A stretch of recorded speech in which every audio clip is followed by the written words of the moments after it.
obviously really proud of our team.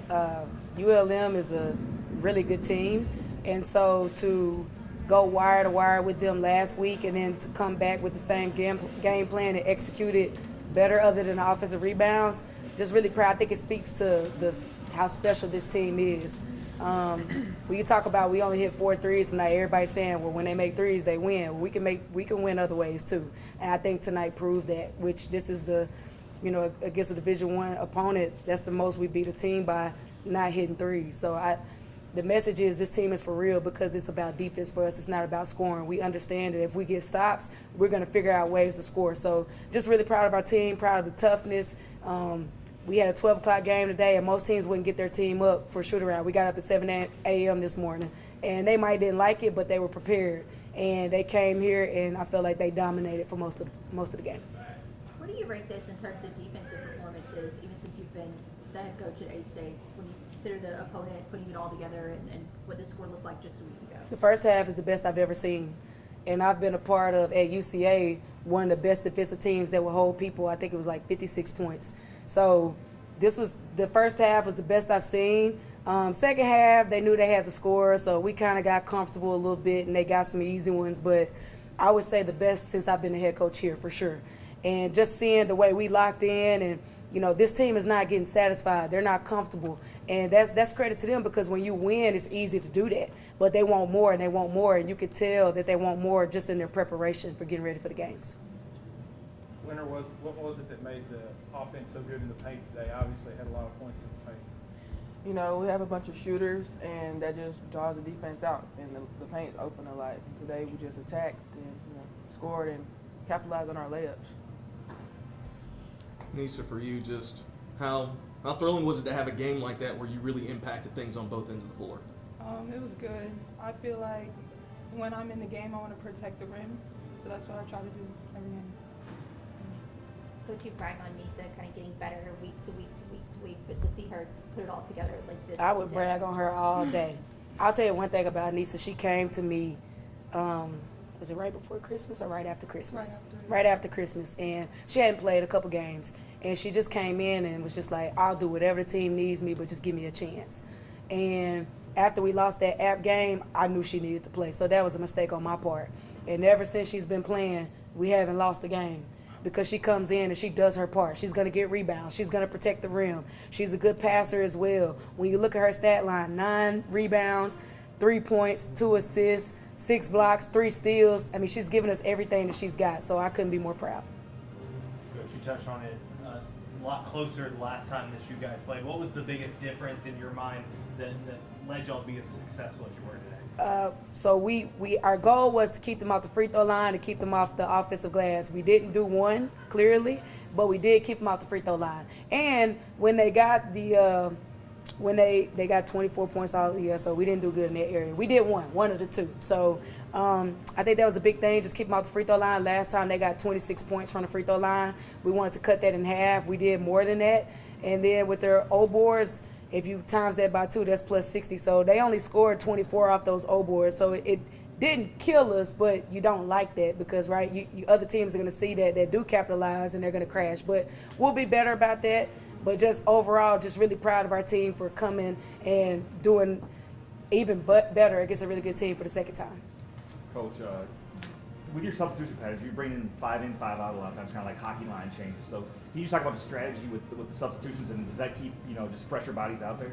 So we're going to press for 40 minutes, and we're going to play fast, so it just keeps fresh legs coming at you the whole game. So if you watch their demeanor, I think they couldn't score in the first half because they were really tired. They were bent over, they were subbing in and out, and we just got 5 fresh legs coming in every 2 minutes. So for us, we know that we have depth. We're top 20 in the country, I believe, in bench points. So we know that our bench is going to score. So anytime we sub, there's no drop-offs. So we just keep coming at you every 2 minutes with fresh legs, and we're going to play fast the whole game.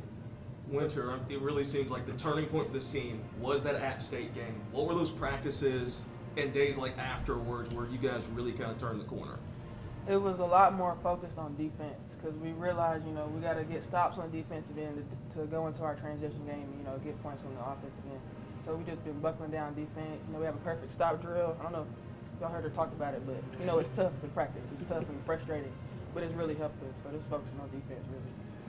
For the players, just for the times out on the court when you can really tell the other team's getting tired, that worn down by the style that y'all are playing. Yeah, it's a boost. You know, you look over there and see them bent over. So. And we remind them during the game, look, they're tired. Keep going.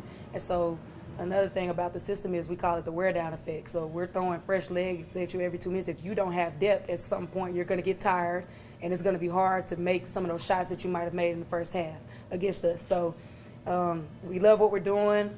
It's cool to see our team really, really believe in it and take ownership in it, but they show up every day ready to work, and I think that's why we're having the success that we're seeing right now. Wanted to ask you about, Bella having a big performance. Where do you feel like she's improved on the most since she's been here? She's listening, and she's a great athlete.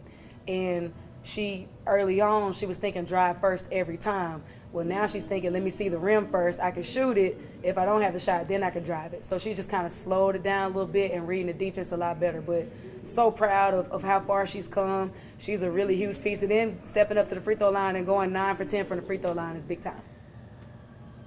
So much of this just goes back to depth, but this is like the 8th game, maybe going back to Delta State, where you've outscored your opponent in the fourth quarter. So how do you still, it's not just about the bodies, it's how do you make sure you still have that focus late? We just preach to them during the timeouts.